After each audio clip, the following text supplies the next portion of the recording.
You asked, so I'm delivering. Here are the keys to the kingdom on how you're going to craft an email that will land your dream job at a startup company. But first, if you haven't seen my last video, I encourage you to go watch it so that you understand how we even got to this point. But just for a quick little recap, step number 1, we're going to identify a short list of companies that we actually want to work for. Step number 2, we're then going to identify which positions they are currently hiring for. And you're going to see which ones you naturally align with and or where you could probably spin somewhat of a story. Step number 3, now we're at the email, which is the most important part. Okay, so here's a screenshot of the email that I sent, and I'm gonna break down each part for you guys so you understand what's going on here. In the opening paragraph, I said my name, of course. I mentioned the fact that I was an MBA student at Columbia just to give myself a little bit of credibility. But the really important part that I wanna call out here is that I led with enthusiasm.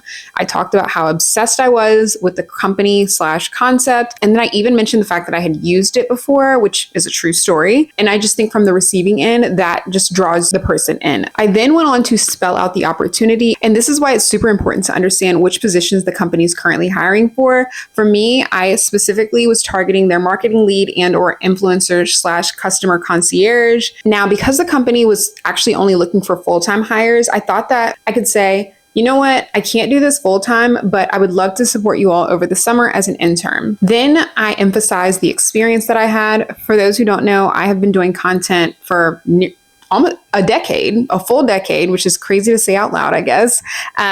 But because of that, I was able to draw on my experience as a content creator to emphasize the value that I wanted to bring to the company. So I spelled out the fact that I have over 30,000 followers across all of my platforms, that I've reached over 1 million views also across all of my platforms. I mentioned the fact that I have experience and a deep understanding as to SEO strategies and or algorithms. And then I also finished with the fact that I was running a marketing page last year at Columbia. Of course, then you're going to leave behind your resume. This is just more of a standard practice. And then this is probably the most important part.